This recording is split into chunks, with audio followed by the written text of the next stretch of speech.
I'll make it 6 o'clock. We're all in agreement. Good evening and welcome to this evening's virtual planning meeting. By virtue of regulations introduced by the government, I am Councillor Dean and I will be chairing the meeting this evening. The regulations have temporarily removed the legal requirement for local authorities to hold public meetings in person. This will enable councils to make effective and transparent decisions on the delivery of services for residents.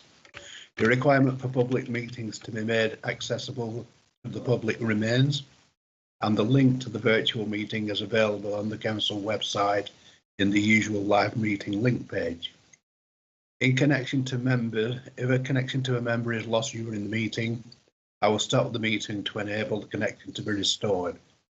If the connection cannot be restored within a reasonable time, the meeting will proceed, but the member who has been disconnected will not be able to vote on the matter under discussion, as they would not have heard all the facts. Should any aspect of the external link fail, I may call a short adjournment for up to 5 minutes or so to determine whether connection can quickly be re-established either by video technology or telephone in the alternative. If the connection is not restored within that time, the meeting will be adjourned and any further business will not proceed until another time and date. Any public questions properly submitted to the meeting in this period will be read out by myself and answered at the meeting. Personally, can I ask the clerk, past members, to confirm their attendance? Thank you, Chair. Councillor Akhtar. Present. Councillor Davis. Present. Councillor Gary. Present. Councillor Gloucester. Present. Councillor Hewitt. Present. Councillor Hudson. Councillor Hudson. Councillor Ibrahim. Present. Councillor Iqbal. Councillor Iqbal. Present. Thank you. Councillor Jakes. Present. Councillor Malik. Present. Councillor Fithian. Present. Councillor Serjan. Present. Councillor Williamson. Present. And Councillor Dean. Present. Thank you, Chair. Thank you. When the committee comes to a vote on any item, each member will be individually asked to say whether they are abstaining on that item. We also have officers in attendance from Planning and Legal and Constitutional Services. If we can now turn to the agenda, for the benefit of those members of the public watching, the full agenda pack is available on the council website. The pack also includes the slides that will be presented this evening. Item 1, do we have any apologies for absence? From Councillor Harkness, Chair, Councillor Williamson is here as a substitute. Thank you. Item 2, urgent business. I've not been notified of any urgent business. There is none, Chair, thank you. Item 3, do members wish to make any declarations of interest? I'll take that as a no. Item 4, have we received any public questions? I don't believe we have received any public questions. We have none, Chair. Thank you. Item 5, members will have before them the minutes of the meeting held on the 16th of September. Those meetings agreed as a record. I will move them. Agreed. Thank you. I think we have to take a vote on them. If you'd like to take a vote. Chair. Councillor Akhtar. Four. Councillor Davis. 3. Councillor Gary. I wasn't at the last meeting. I put my apologies in, Sean. That's fine, thank you. Councillor Gloucester. Approve. Councillor Hewitt. Approve. Councillor Ibrahim. Agree. Councillor Iqbal. Approve. Councillor Jakes. Approve. Councillor Malik. Sure, it wasn't for at the meeting for the full length of time. So the time I was here, I'd like to say yes, I approve that. Thank you. Councillor Fithian, Approve. Councillor Serjean Approve. and Councillor Dean. Pass. Councillor Dean?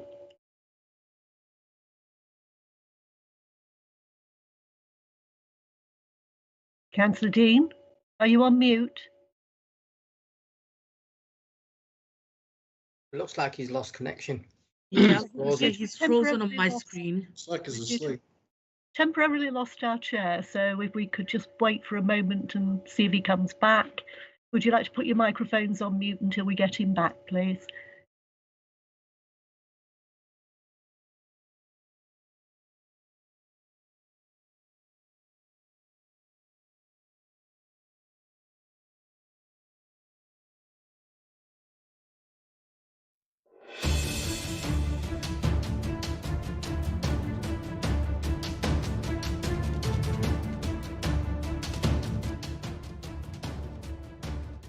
Councillor Dean, Hello. you're back with us. Hi, not Councillor back. Dean. sorry. We just got you to approve the minutes. Agreed. Thank you.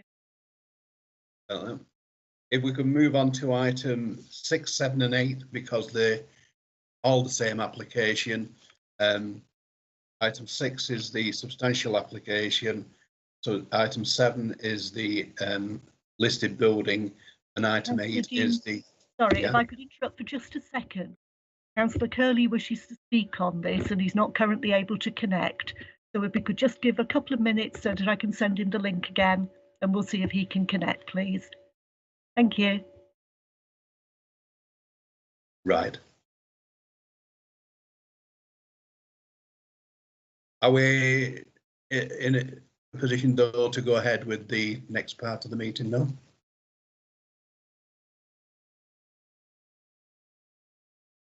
My microphone on. Councillor Curley wishes to speak to you.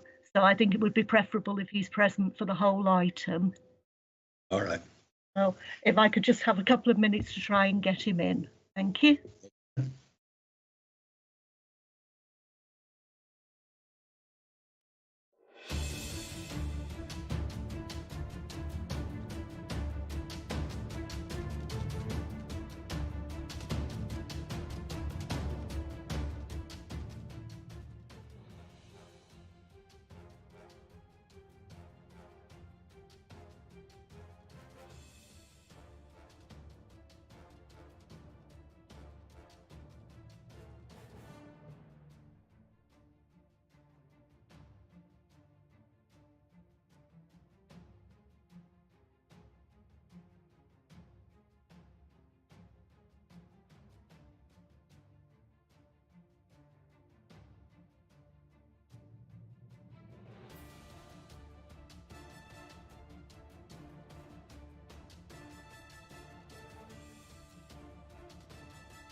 Are you with us?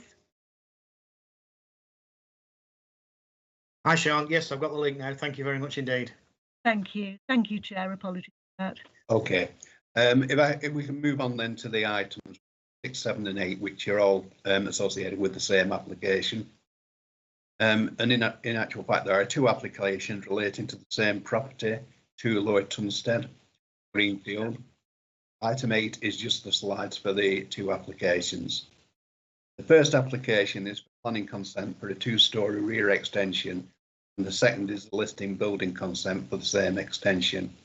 These applications are back before the committee, having been deferred at our last meeting. As they are part heard, all the members who were at the last meeting will be able to speak and vote on either application. Those members are myself, Councillor Akhtar, Davis, Gloucester, Hudson, Scythian, Ibrahim, Iqbal, Jakes. I understand that the presentation will cover both applications. The committee will vote on them separately. Would the planning officer like to introduce them, please? Thank you, Chair. I'll get the slide up for you. Anybody can confirm to me they can see the opening page of the slides. Yes, we're Yes, on. you can. Thank you. Obviously, as the chair has just introduced, and the members, certainly those who were there at the last meeting, will be aware of this particular application, the 2 linked proposals related to it. But it's a property, it's at the end of a terrace of properties made up of various sections being erected at different points in history. And there were queries at the last meeting about a 2-storey addition, and show you where that is in relation to this property. So it's the building, the group of buildings at the middle of the map page that's currently up there. Now this is a view taken from the back of the property as the lane goes round. On the immediate right-hand side, you can see a building or structure in a slightly lighter brick. That's the extension referred to on the previous meeting. Then you go to another section of the building in the centre, which is the immediately adjacent property. And then just behind that on the left-hand side, you can see the application site itself. See, there's a single-storey extension at the back of that. This is to give you a view of the perspective from Public Road.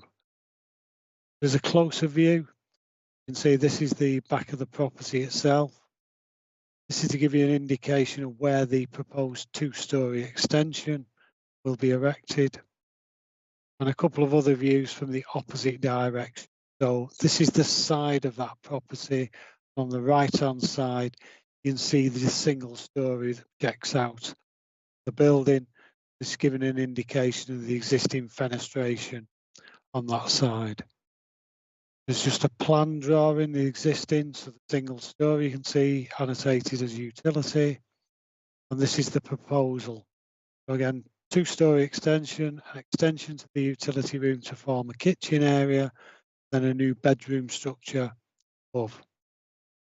You recall at the last meeting there was a discussion about the fenestration on the building, and also the roof, the angle of the roof as it came down. You can see in the bottom right hand side, particularly the side elevation there, see the window just below the eaves level, which then continues round to the back of the building, and concerns were expressed that the design of that feature was incongruous in relation to the existing property. Then below that you've got the windows of slightly different scales from that building. The change that's taken place with that, the window openings effectively have been simplified. So you have these arrays of 3 windows, which is on the bottom left corner there, on the rear elevation.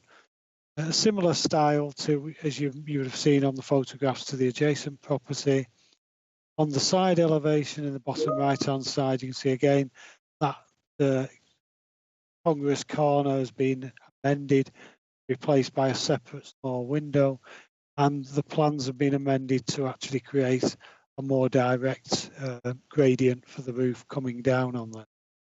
But in terms of the officer's recommendation, although these changes have been made and are an improvement on the original scheme, the concerns that we have in relation to the scale of the extension remain. And this is caused simply as a result of the fact that it's created by two stories from the eaves level continuing to drop down, which gives it a very squat appearance on the building and does not feel appropriate in terms of either enhancing the historic quality of the building or preserving its original character, which, although it had a number of different window openings on there, had less of a feel of strength of fenestration, which is now being created by the building.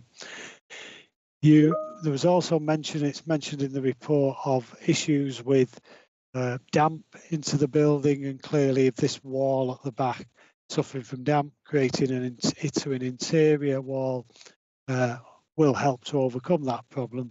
But there are other options that are available which could be used in order to deal with the damp on the building, and they've not been fully explored. So I think that although it's an issue, it's one that can only be given limited weight. Ultimately, it's considered that in terms of the National Planning Policy Framework definitions, the extension creates less than severe harm to the building, and in that context, it's necessary to demonstrate public benefits. Sometimes that can be demonstrated on a residential property if it's necessary in order to create what by modern standards would be the creation of decent standards of accommodation, such as kitchen and sanitary accommodation. In this instance, the building itself, which forms part of the dwelling, which is historically two structures linked, creates adequate accommodation for the needs of modern family accommodation within there. It may well be the applicant's desire to increase and improve that, but that we don't feel falls within the category of ensuring that the historic building can be retained in the longer term. So I don't think it's been demonstrated that an adequate case has been put forward that justifies the extension, given the concerns that we have regarding its design and its relationship with the existing building. So on that basis, it's still recommended for refusal. Thank you, Chair. Thank you very much, Mr. Dickman. Has anybody got any questions of Mr. Dickman? I understand Councillor Gloucester is first, Chair. Thank you. Thank you, Chair. Just going back to that extension, is it the whole of that light coloured building, Graham? Because that looks absolutely enormous. You're correct. Or It is. Part of it. No, it's the whole of that building. It's erected as far as in the 1990s. Right. Okay. So about 20 years ago. Yeah.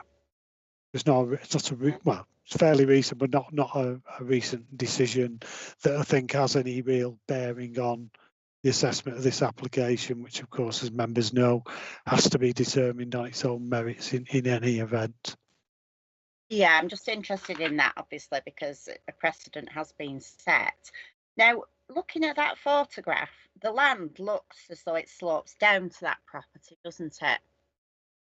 Is that correct? Yes. Or is that just visual? Right. So from the rear then, how much of this actual proposed structure can be seen?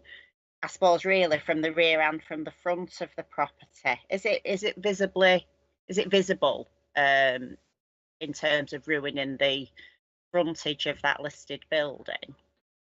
In terms of the frontage of the building, no, because the whole of the extension is to the rear. It will be partially visible from the side elevation. As you come to along Tunstead Lane from the east, you will see part of it, but not a lot. The view that I gave members on the presentation from the rear, obviously the lane continues upwards, so there are some vantage points where it becomes a little bit more prominent, but nevertheless, obviously the banking, as you mentioned, Councillor Gloucester, does hide the lower section of it. So it's essentially the first floor element, which is the section that will be visible from the public vantage point. And that will be an element which, again, if you look at the building in the centre, so the immediately adjoining building, and indeed the extension building on the end, the fenestration on those have a fairly consistent line across them, and that will not be the case with this extension, simply as a result of where the roof line would bring the eaves down to. Right. Have we got any further questions of the planning officer? Councillor Surjan was next, Chair. Sorry, Councillor Surgeon. Thank you, Chair. Graham, thank you for the presentation. I just had a quick question. I think I mentioned in the last planning committee meeting. So I know you're recommending that we refuse this planning application based on the fact that it's 2 stories. But if for example, the applicant was to submit or go back and put in an application for 1 story, would that be something that you would be okay with or would recommend, or would you still be refusing the application based on the fact if it's just an extension at the bottom? To you, Chair. Yeah, I think obviously we don't have the details of such a proposal in front of us, so obviously you can't give a definitive answer. But as with the discussion we've just had, obviously the lower level of the building is quite well hidden behind the banking. So a single story, so in addition to the existing single story, I think it would be difficult for us, subject to appropriate fenestration and materials and so on, to refuse such an application. Again, it wouldn't raise the same issues in terms of the windows and the array of windows and the level of those windows across the site. So yes, I mean, in principle, it would be more likely to be a supportable one, and also as a single story, it would be more in scale with the building as well and less dominant. Okay. Thank Is you. that sufficient? Or... No, that's fine. Thank you. Okay. Okay. Councillor Davis, have you? Yeah, thanks, Chair. Thanks, Graham. At the last meeting, it was discussed about getting together with the applicant and going through any plans with them. I mean, did this happen, and were they willing to amend the plans to make it more acceptable to the planning department?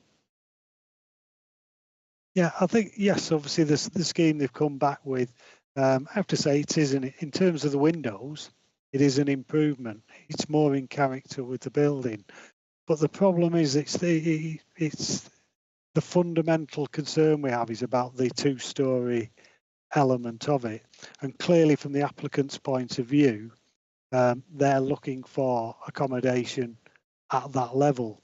So it's one of those where you get to an impasse where we can get improvements to the scheme, but ultimately I think it's going to be very difficult to create a 2-story extension on the back of there that I think will be of an appropriate scale. But obviously a single story extension, like Councillor Surgeon suggested, I suspect is not going to create the level of accommodation that the applicant desires. So yes, I think we had this conversation, we've discussed with the applicant the amendments that they've made, but I think that there's a point where those discussions are obviously going to reach, as I say, reach an impasse where we're not going to be able to come to an agreement. Essentially, we don't feel you can get a 2-story extension on there. The applicant is looking for a 2-story extension. It's obviously, I'm afraid it's now for members to make that judgment as to whether what's now proposed is obviously appropriate. So yes, we have spoken, and the applicant has obviously tried to come to an agreement with us, but unfortunately we've not been able to achieve that. Thank you, Chair. And the other thing as well is, sorry, if I've got another question as well, or another. The other thing is clearly, I mean, this application's come because I think because the applicant's related to, is it a councillor? Is that's the reason it's come, isn't it? Is that correct? The applicant, yes, the applicant's father is a councillor, yes. Yeah, but I mean, if this hadn't have come to committee, clearly you would have looked at it with the powers the planning department have, and you would have just refused that, wouldn't you? I mean, would that be right? We would have, board members would have had the opportunity to ask that the application is determined by planning committee, but in doing so, they would have to demonstrate that there are substantial planning reasons for that to take place outside, obviously, the scheme of delegation, which would normally allow this to be determined by officers. Yes. Okay, thank you. Thank you. Councillor Jakes. Thank you, Chair. Mr. Dickman, I'm sorry if I really should know this, but it says that the proposal is contrary to the requirements of the Listed Buildings and Conservation Areas Act. What are the consequences of passing an application if we are in breach of that law? I mean, yes, legislation, but it's legislation that puts a responsibility on the council to have regard to the issues of basically preserving and enhancing listed buildings, conservation areas, and obviously other notable historic structures. But it's still a judgment. And so long as we can demonstrate, so if we allow a development, which in this instance, we deem to have some harm to the historic character of the building, but you have to provide a justification for that. So it's not a definitive that says you can't ever allow new development. Obviously, historic buildings evolve over time, and sometimes you have to allow development in order to, for instance, I think it was mentioned in a previous discussion with Councillor Davis, one that members considered of an old mill building, and allowed windows to be changed there because the benefits of doing that outweighed any potential harm. In this instance, what the legislation effectively requires is that there has to be a public benefit. So if this was necessary in order to ensure the long-term protection of a listed building, that would be a benefit. That would be an important public benefit. In this instance, as I said, obviously in the presentation, this is a property which is capable of habitation. It's capable of long-term residential usage, and therefore we don't feel that that has been demonstrated. So as I say, yes, it puts a requirement on councils or the local planning authority to make that assessment, and if in that judgment you've got to, if you like, it's like your tilted balance. You know, it's preserving the building comes first, but there can be other factors that come into play that justify new development. Thank you. Thank you for that. I've got no further questions indicated from the planning officer. In that case, if we could possibly move to Councillor Curley, who has registered to speak on this application as a ward councillor. Sorry, Councillor Dean, I have actually put another question in the chat. I just have one further question for the officer, if that's possible. Sorry, it hadn't come up. Go on, carry on. Oh, sorry. Yeah, when you talk about the windows, they now look to me like mullion windows, which look fairly the same as the previous windows in the property. And these plans say matching stone flags and timber on the gutters on the roof, matching stone and sawn stone surrounds on the windows, I presume. So what is the issue, Graham, with those windows? Are they being made to look like mullion windows, which are of the original property? So I just wondered what the actual issue is with them. Yeah, first of all, are you seeing my presentation? I can't see it now, so I'm on page 11 of the existing and proposed elevations. No, I'm sorry, I'm just asking because it seems to be showing on my screen, so I'm just wondering whether you could see. Right. You could see one another. That's what I'm looking at. If you can see that, I don't know. No, I can't. Sorry. No, we can't. It's page 11, which is the existing and proposed elevations. So we've got an as existing elevation at the top, and then as proposed at the bottom, and it shows the rear and the side of the property. And the windows to me on that plan look very, very similar to what's in the original building. They're made to look like mullion windows. That's sorry, it's page 27 of the document pack. No, you're correct. This is the improvement that's been made, that the windows are now more in character with the more traditional windows that exist on the building. The issue remains is the scale of them, because quite clearly the scale and position of those windows is different, because the eaves level relative to the adjoining structures is now much lower. So they're the same size, but they've got a more squat appearance to them, which the whole of the structure is deemed to have as well. So yes, I don't say this is definitely an improvement on the previous scheme, but there's a fundamental issue of scale that means that he's still considered by officers to be unacceptable. Thank you. Thank you. Right, we have no further questions of the planning officer. I was just addressing Councillor Curley.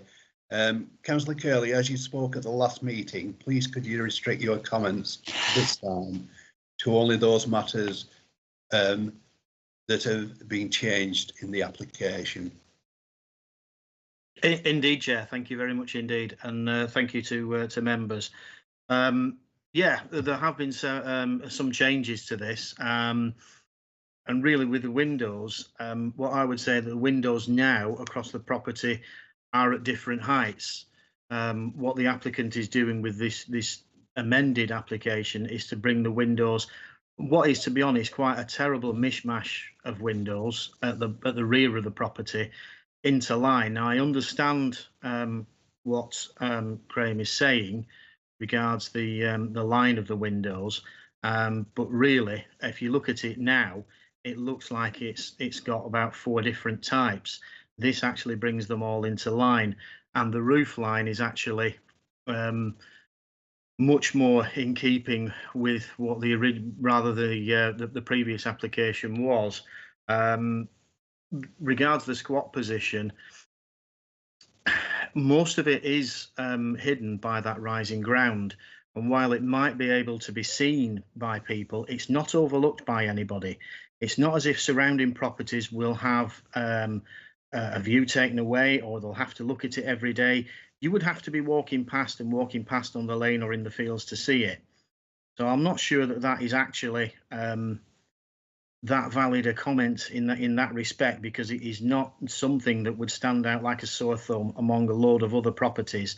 If you've been up there, you'll know that there are a few properties scattered around.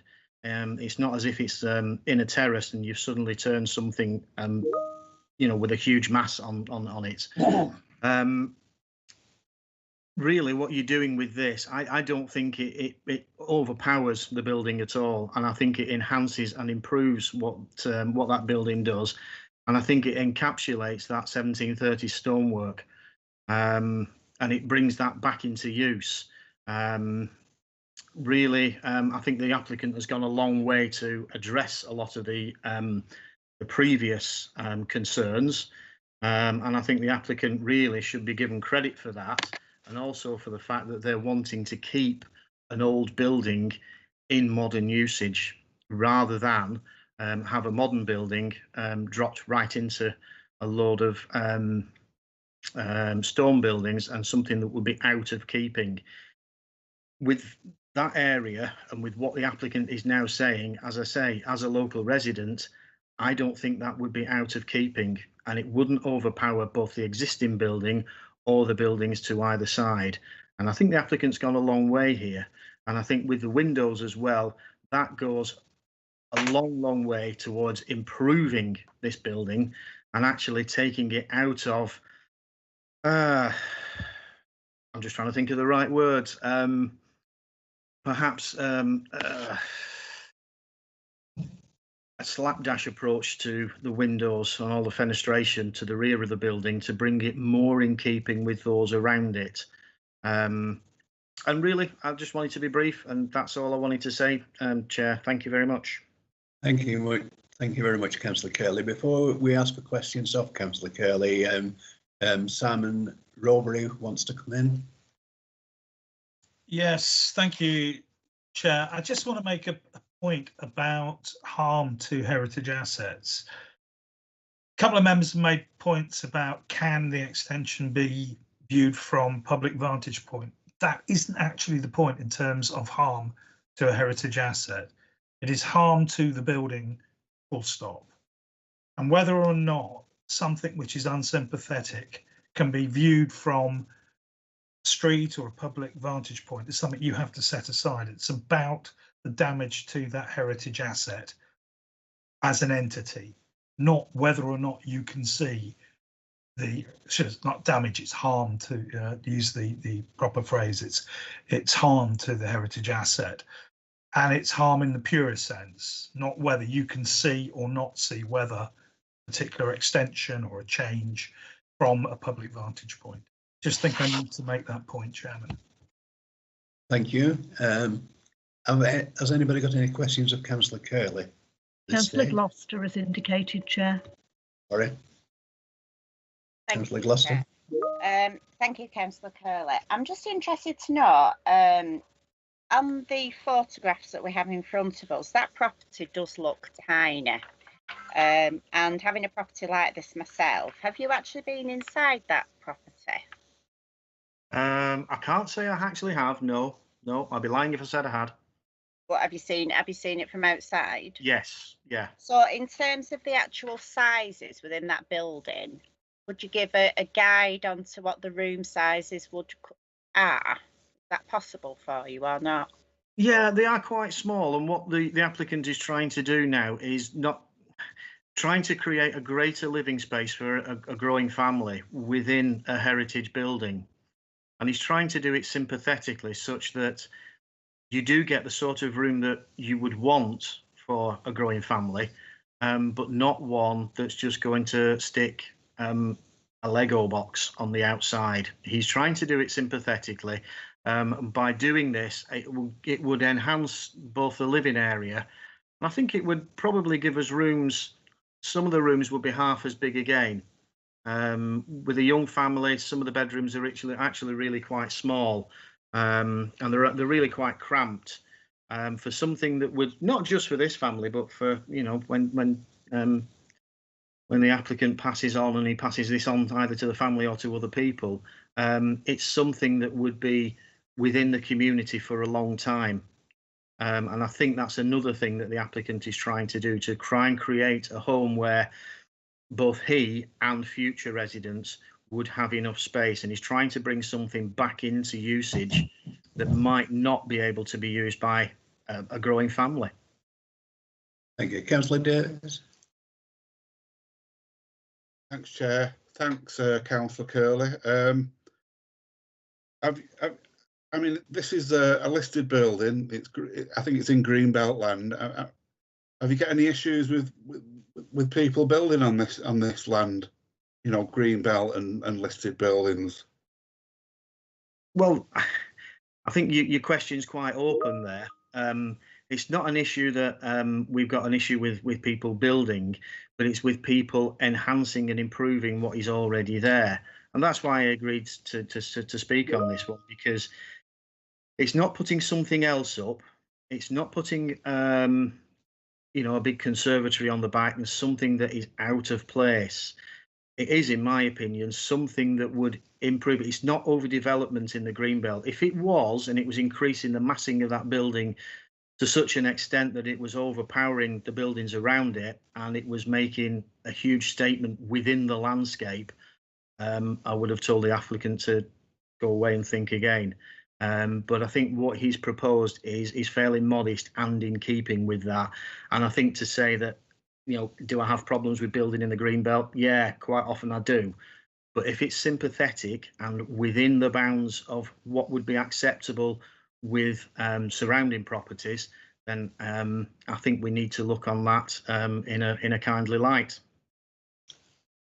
Thank you. Councillor Akhtar.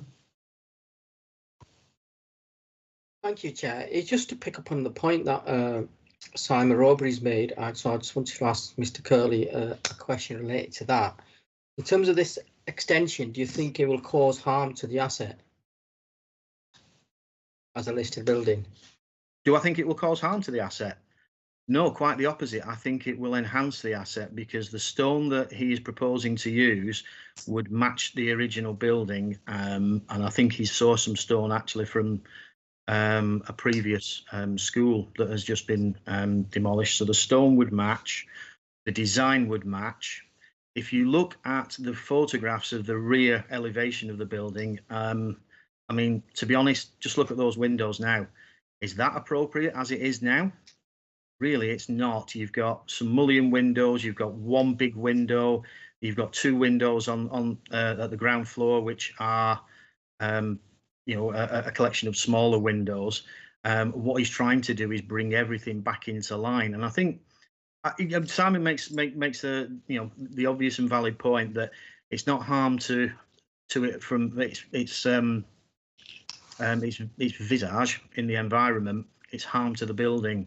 And I think with regards to the damp issues and stuff like that, because that extension will encapsulate the crumbling elements of it, I think it will actually preserve the building. I think what the applicant's trying to do is a building that is in a little bit of disrepair at the moment and is in need of some love and attention, and will take it forward for the next 100 years. I think he's thinking ahead with that. So no, I don't think it would do any harm to the building as it stands. Councillor Gloucester again. Sorry, Councillor Curley did mention it actually, and my question is again about damp. I do like to see this type of property brought back into use, or remain in use, which is my real issue. Is it just the rear elevation of that property that has damp on it? Do you know, Jamie? As far as I'm aware, Councillor Gloucester, yes, it is. Right, so the extension is really going to cover that rear elevation where it's become porous over time? Yes, I believe so. Okay, thank you. Thank you very much. I have no further questions of Councillor Curley. Thank you very much, Councillor Curley. Thank you, we Chair. could move on, if we could move on to a general discussion on the application. Has anybody got any comments they'd like to make?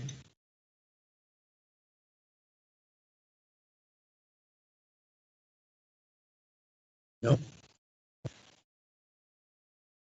Could I then, if we've got no further comments, if I can stimulate the discussion by moving the officer's recommendation of refusal?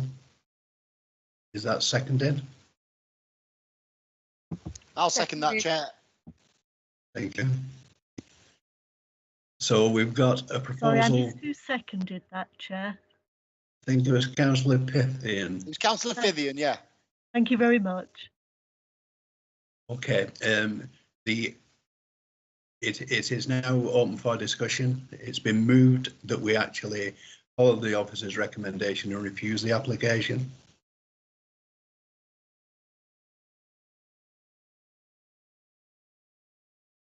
Did you want to make any comment, Councillor Davis? I've got you down as... Yeah, thanks, Chair.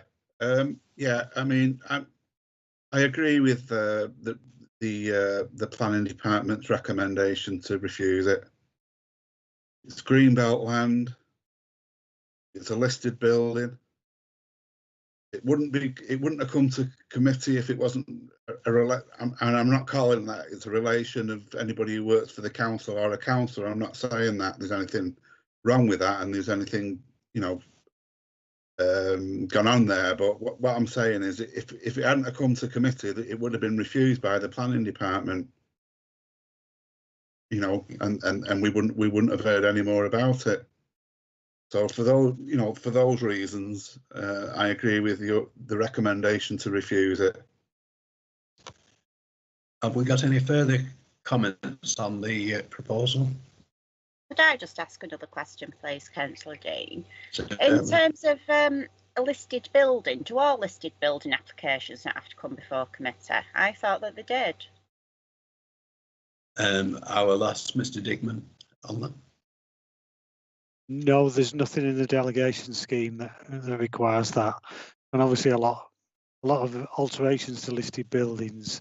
They could be internal works and so on. So there's a kind of an assessment there, which is almost a technical assessment, making sure the materials are appropriate to the historic character of the building and so on. So no, there's not a requirement for all of them to come now. Thank you. Councillor Williamson, I don't think he was at the original meeting, was he? Could I take some advice whether you can actually contribute on this? I'm not. No. That's what I was going to. That's the question I was asking as well, Peter. So thank you. Sorry, no. Councillor Williamson, if I come back, Williamson cannot participate in the debate or in the vote because she wasn't here for the first part of this hearing. Thanks very much for that clarification. Right, if there's no further comment, I'm going to put the recommendation to the proposal to the vote. So, Chair, could I just? Chair, could I just? Mr. Evans? Yes, you've obviously got two applications here. So yeah. I know you've discussed them as one because that obviously makes sense, but you will have to have two separate votes, one on the planning application and then another one on the listed building consent. Yeah. Well, if we move the planning application for refusal, and that's been seconded. So if we could move to the vote on the planning application that's before us, and then secondly, we'll move on the listed building application. Sorry, Chair, I have actually put in the chat to make a further comment as well, please. Yeah. Okay. I'd like to move Carry approval, on. please, because I'd like to move approval because I just can't see buildings like this going into disrepair. We're talking at this stage to the mover, the movement of it being refused. So we're debating. We're debating that. If that falls, obviously, you can move to asking for approval at that stage. Well, that's not the case that's happened before, but thank you. Well, I'll take advice, but my understanding is that at this stage we're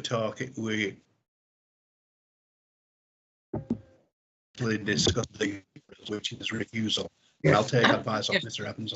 Yes, Chair. The correct procedure is that you can only be discussing one motion at a time. Now, in practice, what's happened is somebody will move and second one application, one recommendation, and at the same time somebody moves and seconds the opposing one. But strictly speaking, you can only deal with one at a time. So, as you say, you've got it's been moved and seconded for refusal. When that falls, if it falls, then Councillor Gloucester can move approval and it can be considered at that stage. Thanks very much, Mr. If there's no further contributions, which I can't see on the screen, I will then move to the vote. Thank you, Chair. So I will ask each member who is entitled to vote to state whether they are for the proposal, against it, or abstaining. Councillor Akhtar? Against. This is against refusal. Yeah. Thank you. Councillor Davis? Yeah, I'm voting to refuse the application. Thank you. Councillor Gloucester? Against refusal. Thank you. Councillor Ibrahim? Thank you. Councillor Iqbal? Refusal. Councillor Jakes? Refuse the application. Councillor Fithian? Refuse the application, please. Councillor Serjan? I'll be abstaining, please. And Councillor Dean? Vote for refusal. So we have 5 votes in favour of refusing, 2 against and 2 abstentions. So the application is refused, Chair. Thanks very much indeed. If we then move to the second application, which is for the listed building consent. And I would formally move refusal of that. And I second that. Thank you. All right, I missed again who seconded. Was that Councillor Fithian? Councillor Davis seconded Councillor that. Davis. Thank you. In that case, we will move to the vote. Again, it will be the same members voting who were here last time. So you have the motion to refuse. Councillor Akhtar. Against. Councillor Davis. Refuse. Councillor Gloucester. Against. Councillor Ibrahim. Councillor Iqbal. Refuse. Councillor Jakes. Refuse. Councillor Fithian. Refuse. Councillor Serjan. Abstain. And Councillor Dean. Refuse. Again, Chair, you've got 4 in favour of refusal, 2 against it and 2 abstentions. So the application is refused. Thank you very much indeed. Okay, if we then move on to the next item on the agenda, which is the appeals. We've had 2 appeals before us, and they're there for noting. Would members agree to note the appeals? Noted, Chair. No. Thank you.